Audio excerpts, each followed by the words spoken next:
ಇವತ್ತು ಹಳ್ಳಿ ಮನೆ ಅಡುಗೆ ಮನೆ ಚಾನಲ್ನಲ್ಲಿ ನಾವು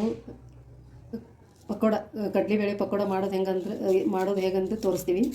ಫಸ್ಟು 250 ಗ್ರಾಮು ಕಡಲೆಬೇಳೆ ಒಂದು 3 ತಾಸು ನೆನೆಯಿಟ್ಟು ಅವ್ನು ರೆಡಿ ಮಾಡ್ಕೋಬೇಕು. ನಂತರ ಒಂದು 8 ಹಸಿಮೆಣ್ಸಿಕಾಯಿ, ಒಂದು 3 ಗಡ್ಡೆ ಬೆಳ್ಳುಳ್ಳಿ, ರುಚಿಗೆ ತಕ್ಕಷ್ಟು ಉಪ್ಪು, ಒಂದು 15 ಲವಂಗ, ಒಂದು ಅರ್ಧ ಇಂಚು ದಾಲ್ಚಿನ್ನಿ, ಒಂದು 20 ಹೆಸರು ಕರಿಬೇವು, ಒಂದಿಷ್ಟು ಕೊತ್ತಂಬರಿ, ಒಂದು 3 ಉಳ್ಳಾಗಡ್ಡಿ ಸಣ್ಣಗೆ ಹೆಚ್ಚಿಟ್ಕೋಬೇಕ್ರಿ. ಒಂದು ಸಿವುಡು ಪಾಲಕ್ ಸೊಪ್ಪು ಸ್ವಚ್ಛಗೆ ತೊಳೆದು ಹೆಚ್ಚಿಟ್ಕೊಂಡಿವ್ರಿ ಸಣ್ಣಗೆ. ಇದು ಹೆಂಗೆ ಮಾಡೋದು ಅನ್ನೋದು ನಾವು ತೋರಿಸ್ತೀವಿ ರೀ. ನಂತರ ಮೆಣಸಿನ್ಕಾಯಿ ನೋಡಿರಿ, ಉಪ್ಪು,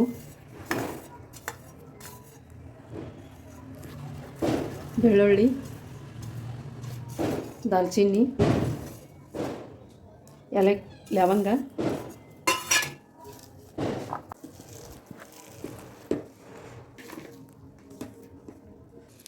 ಕರಿಬೇವು,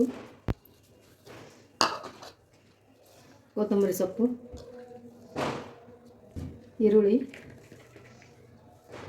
ಸಣ್ಣಗೆ ಹೆಚ್ಚಿಕೊಂಡಿದ್ದು ಪಾಲಕ್ ಸೊಪ್ಪು ಒಂದು ಬೌಲ್,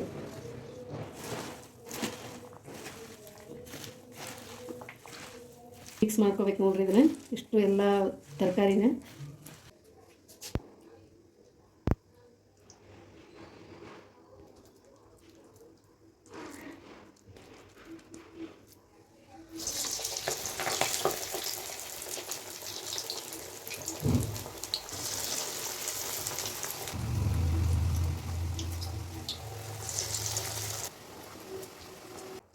ನೋಡ್ರಿ ಈ ಥರ ಬರ್ತಾವೆ ನೋಡ್ರಿ